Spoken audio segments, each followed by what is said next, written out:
s'annonçait violente. La tempête Xynthia a frappé fort la nuit dernière, faisant plusieurs morts. On y reviendra dans un instant. Et d'importants dégâts. La Charente-Maritime a été particulièrement touchée. Anne Guillet-Épée, Alain Darigrand. Ils n'ont que leurs bras pour évacuer cette femme âgée. Après la tempête, tout le quartier est inondé et les pompiers sont débordés. Alors, on s'aide entre voisins. Là, je sors monsieur pour mettre hors de l'eau, au chaud. Puis après, moi, j'essaie de retourner chez moi, sauver ce que je peux. À quelques kilomètres de là, on emploie les grands moyens pour évacuer les campings totalement inondés. Une montée des eaux qui a surpris les campeurs dans leur sommeil. Au milieu de la nuit, la mer déchaînée est passée par-dessus les digues. Les rafales de vent dépassent les 130-140 km/h. Le port de La Rochelle disparaît sous les flots. Les bateaux se retrouvent au-dessus des voitures et les piétons dans l'eau. En fait, c'est très dangereux parce qu'on a surtout peur des bouches d'égout. Alors, on ne sait pas trop où on marche, où on va. C'est assez inquiétant, on n'a jamais vu l'eau aussi haute. On n'a jamais vu l'eau atteindre ces niveaux-là. Pourtant, des automobilistes s'aventurent. Ils sont rapidement pris au piège. Et certains veulent à tout prix récupérer leur véhicule. Ah non, la voiture, tu la laisses ici. On va pas vous chercher, hein. Vous restez ici. Pour l'instant, voilà, c'est un peu la panique là sur le port. Nous, on rentrait de mission et on nous a requis pour des personnes qui étaient bloquées dans un véhicule. Ouais. Donc c'est un peu, tout le monde est débordé là. Au petit matin, le calme est revenu sur le port. C'est l'heure du nettoyage chez les commerçants. Des dégâts ? Un petit peu, ouais. À mon avis, il y en a pour 2-3 jours à remettre en place quand même. Mais La Rochelle est sonnée. Certains bateaux n'ont pas résisté et par endroits la chaussée s'est envolée.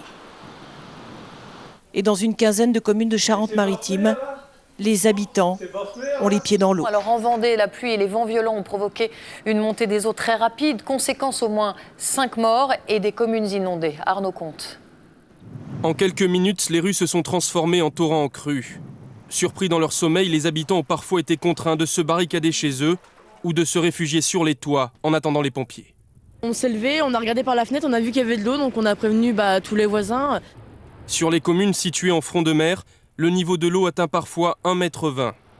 Dans la nuit et dans l'urgence, 240 personnes ont été secourues, le plus souvent portées à dos d'hommes, avant d'être mises à l'abri. C'est monté très vite, très vite, très vite. En l'espace de un quart d'heure. C'était incroyable. On est sorti par la fenêtre et on a nagé jusqu'à chez les voisins. Et là, tous les meubles flottaient. On a déposé les 2 enfants sur un canapé pour qu'ils soient hors de l'eau. Et nous, on a attendu en fait que les pompiers viennent nous chercher. On a appelé, les pompiers sont venus nous chercher. J'ai cru à un moment donné qu'il n'y avait plus de toit et qu'il y avait de l'eau qui tombait dans la maison en entendant le bruit de l'eau. Et je me suis levé et c'est en me levant que j'ai vu qu'il y avait ces 5 cm d'eau par terre. Et l'eau rentrait par les fenêtres, par les portes, partout, quoi. Malgré les nombreux secouristes déployés sur le terrain, la tempête a fait plusieurs victimes. 5 personnes sont mortes noyées au sud des Sables d'Olonne, dans un secteur très localisé sur les communes de la Faute-sur-Mer et de l'Aiguillon-sur-Mer. Un bilan hélas provisoire. Le nombre des victimes n'est absolument pas estimable pour l'instant, puisque ça a augmenté en 1 heure. Le premier noyé m'a été signalé à 9 h, il est maintenant 10 h, nous en sommes déjà à 5 corps. L'alerte rouge a été levée ce matin sur la Vendée, où 80% des communes sont privées d'électricité. La Vendée est donc le département le plus violemment touché par cette tempête, avec 2 villages qui sont ce soir en partie submergés. Gérard Grisbeck, Karine Comadi et Johan Nertombe. La Vendée est ce soir une région sinistrée. Vision de désolation. La tempête n'a épargné personne. On compte les blessés par dizaines, mais aussi les morts. Dans le village de l'Aiguillon-sur-Mer, une digue a cédé. Et regardez, là on n'a plus de l'eau, il n'y a plus de retenue. La digue là, elle est coupée de là, et là maintenant l'eau de mer va rentrer dans les habitations. Toute la journée, des maisons ont été évacuées avec les moyens du bord. Des centaines de pompiers et de gendarmes ont été mobilisés avec des renforts de la sécurité civile. C'est monté très vite, très vite, très vite. En l'espace de un quart d'heure. C'était incroyable. On est sorti par la fenêtre et on a nagé jusqu'à chez les voisins. Et là, tous les meubles flottaient. Les deux communes les plus touchées sont celles de la Faute-sur-Mer et de l'Aiguillon-sur-Mer où la digue a cédé. Il y a eu un phénomène de digue, mais le problème que la mer monte d'1 mètre d'une seule fois, non. Là, il y a une surcote, mais il y a un phénomène que je ne peux pas vous expliquer. Imaginez-vous 1 mètre devant vous qui s'avance et qui ravage tout. Vision d'horreur. Les vents violents se sont conjugués à une marée de fort coefficient. Personne n'imaginait un tel déluge. On n'a jamais vu ça, quoi. On se croirait dans un film. C'est horrible. On n'a pas vu le truc venir, quoi. C'est monté tellement vite que voilà, on n'a rien pu faire. On a appelé les pompiers, mais ils sont débordés de partout, donc... Ce soir, rien n'est réglé. Chacun cherche encore des nouvelles de ses proches. Faire quelque chose, on va se dépêcher. J'attends qu'on sauve mes parents, je comprends pas, là. Depuis 4 heures ce matin. Bonjour papa, ça va? Ils sont bloqués dans leur mansarde depuis 4 heures ce matin. Ils ne sont pas secourus, donc là je suis très inquiète parce qu'on m'a dit que la marée allait remonter. Donc ils n'ont plus d'électricité, plus rien, ils ont plus de 70 ans. Les secours ont encore reçu des renforts. Ils se préparent à passer une nuit supplémentaire alors que s'annonce une nouvelle grande marée. Certains villages sinistrés sont coupés du monde, plus d'eau ni d'électricité et des routes impraticables. Reportage à Lois-en-Ré, Antoine Gaveau, Bernard Bonnarbe. Aujourd'hui, les pompiers sont les seuls à pouvoir emprunter cette route, ou ce qu'il en reste. Sur l'île de Ré, la tempête a fait lâcher 2 digues, la mer a envahi la terre et coupé certains habitants du reste du monde. Bonjour madame, vous venez d'où comme ça? De sa maison, on l'a sorti de sa maison, il y avait 1,20 m d'eau. Alors vous voyez, les voitures, elles ont pivoté, elles ont flotté de l'arrière, elles sont montées dedans. Bon. Plusieurs vagues géantes cette nuit et une partie du petit village de Lois est engloutie. Bon, moi j'ai jamais vu ça, de toute façon, mais même mon père qui a 87 ans, il a dit que non, il l'avait vu venir un peu plus loin, mais jamais jusqu'ici. Dégâts matériels et catastrophes économiques pour les éleveurs d'huîtres, nombreux sur l'île. J'ai plus de cabane ostricole, tout mon matériel est sous l'eau. Et bon, mes packs, on n'a pas pu aller voir, mais ça doit pas être beau. Et bon, voilà. Vous ne pouvez plus travailler? Non, là c'est fini, là je crois que je vais arrêter complètement. Parce que le moral n'y est plus du tout là. Et l'électricité, est-ce qu'on sait si ça peut revenir ou pas? Plus d'électricité, plus d'eau non plus. Les habitants attendent la décrue et s'organisent avec les moyens du bord. On se débrouille comme on peut, on n'a pas de pain, pas d'électricité, on a des réserves, mais nos congélateurs, forcément, ils vont... On va aviser pour faire à manger, pour se chauffer, et puis voilà, quoi. Sur l'île de Ré, on annonce à nouveau des marées importantes pour les prochains jours. Cet isolement pourrait donc durer toute la semaine. Madame, monsieur, bonsoir. Ce 19-20 sera en grande partie consacré à la tempête en France qui a fait entre 45 et 50 morts selon le ministre de l'Intérieur. Voyez ces images aériennes des communes les plus touchées en Vendée. On mesure le caractère exceptionnel de cette tempête, une catastrophe nationale, a déclaré tout à l'heure le Premier ministre. Nicolas Sarkozy se rendra sur place demain. Près de 50 morts, un bilan toujours provisoire qui ne cesse de s'alourdir au fil des heures. La sécurité civile ne cache pas son inquiétude à cause des marées. Il y a encore des risques ce soir. Nous partons immédiatement à la Faute-sur-Mer en Vendée, une station balnéaire en deuil. 27 personnes ont perdu la vie, sans compter les disparus. Elisabeth Bonnet. Dans ce lotissement de la Faute-sur-Mer au sud de la Vendée, les pompiers se relaient depuis ce matin pour sauver les habitants. On sait déjà que le bilan est très lourd. 27 personnes au moins sont mortes, prisonnières de la montée des eaux. Elles ont atteint par endroits 2,50 m.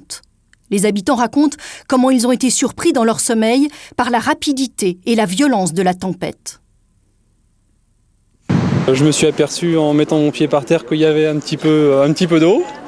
Et le temps de réveiller tout le monde, de récupérer les papiers, certains documents, téléphone.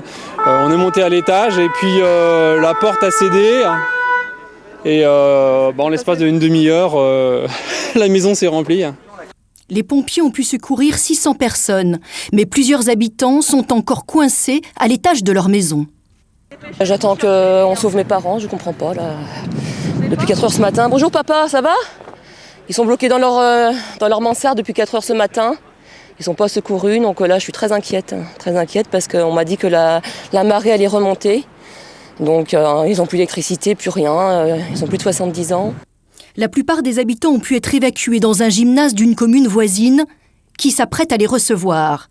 Les pompiers poursuivent leur opération de pompage, mais des risques d'inondation subsistent avec une grande marée attendue ce soir. Autre département particulièrement touché par la tempête, la Charente-Maritime, qui elle aussi avait été placée par Météo France en alerte rouge. Au total, 5 personnes sont décédées, dont un enfant de 10 ans. Ici aussi, il a fallu l'intervention d'hélicoptères pour récupérer des habitants menacés par la montée brutale des eaux. Aurélie Rel. L'hélitreuillage, seul moyen pour atteindre ceux qui se retrouvent prisonniers des eaux. Mais les pompiers sont débordés, plus de 50 cm d'eau dans les rues, alors on s'entraide entre voisins. Eux sont venus au secours de cette personne âgée. Là, je sors monsieur pour le mettre hors de l'eau, au chaud. Puis après, moi j'essaie de retourner chez moi, sauver ce que je peux. Des vents allant jusqu'à 120 km/h ont soufflé à La Rochelle dès 2h cette nuit. La mer est démontée et les bateaux se retrouvent plus haut que les voitures. Quel que soit le véhicule, tout déplacement devient compliqué. En fait, c'est très dangereux parce qu'on a surtout peur des bouches d'égout. Alors, on ne sait pas trop où on marche, où on va. C'est assez inquiétant, on n'a jamais vu l'eau aussi haute. On n'a jamais vu l'eau atteindre ces niveaux-là. Au matin, les habitants se retrouvent les pieds dans l'eau et constatent les dégâts. Regardez ma machine à laver où elle est née. À 4 heures, je suis sorti, il n'y avait rien. Et puis à 5 heures, j'ai 50-60 cm d'eau dedans, quoi. Ça s'est produit d'un seul coup? Ah oui, d'un seul coup, oui. Ça a monté d'un seul coup, oui. Sur l'île de Ré, difficile de rejoindre le continent et de traverser l'île. Les routes sont totalement inondées. Une tempête sans précédent couplée à un fort coefficient de marée, les digues n'ont pas résisté. L'île est coupée en deux, mais nous en plus on n'a plus de défense. Nos digues étant cassées, la mer va rentrer chez nous, dans le village, 2 fois par jour. Chaque marée haute. Et c'est des gros coefficients qui arrivent. Dans cette cellule de crise, on gère l'urgence. De nombreux habitants ont besoin de secours. 6 lieux d'hébergement ont été mis en place dans le département. Les autres images de la tempête en provenance de nos stations régionales, le récit de Véronique Jean. Des rafales à 110 km/h. Sous l'assaut du vent et des vagues, la mer est passée par-dessus une digue à Cailleux-sur-Mer dans la Somme. L'eau s'est arrêtée à 20 mètres seulement de cette maison. Enfin, quand ça arrive, on a peur, quoi. Je veux dire, on est quand même sur le qui-vive.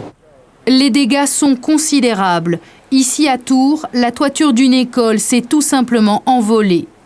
À Loudun, dans la Vienne, la cheminée de cette maison s'est effondrée sur la propriétaire, grièvement blessée.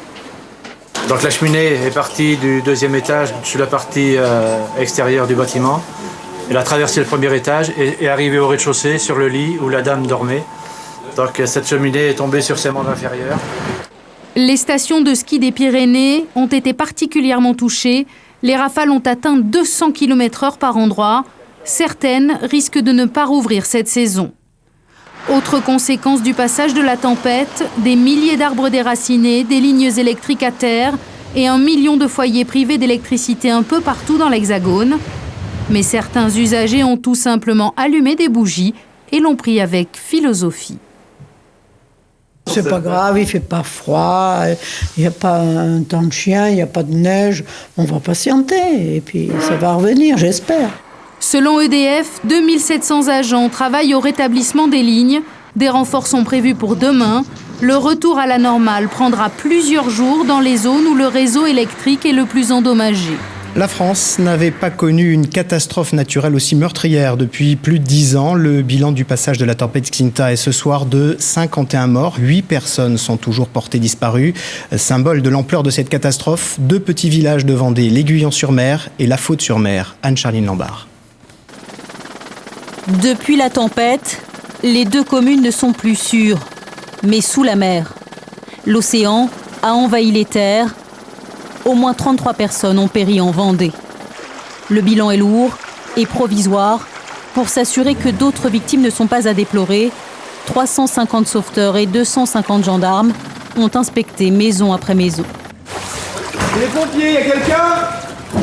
Si le frigo est vide, c'est qu'il n'y a rien à manger. Donc il n'y a personne. Mais c'est pas sûr. C'est pas sûr. Disons que ça nous donne déjà des éléments. Rien à signaler, la maison est taguée. Mais sous l'eau, les recherches sont difficiles. Énormément de morceaux de bois, de tout, des voitures. Donc on se cogne un petit peu partout, quoi. Si par endroits la décrue a commencé, elle révèle des terrains et des maisons ravagées. Oh là là, mon Dieu. T'as vu ça, quand même? On avait de l'eau jusqu'à là. On avait 2 petits-enfants. Heureusement que mon fils était là et qu'il a pu, avec sa femme, emporter les 2 petits-enfants. Ils n'ont que 2 ans et puis 5 ans et demi. Et nous, on a passé à travers le mur. On a mis une échelle et on a passé chez le voisin. Face aux nerfs qui lâchent, face à l'ampleur de la tâche, des entreprises locales offrent gratuitement leur aide. Les bras remplis, les particuliers, eux, affluent vers le gymnase. Nourriture, vêtements et couvertures. On va essayer de vider un peu les armoires avec des choses propres. Hein. On est ici parce que notre cœur nous appelle à venir là. Hein. Devant la détresse des Vendéens, la solidarité afflue. Sur les 765 personnes qui se sont retrouvées sans toit, plus de 700 ont trouvé un abri chez un ami ou un voisin.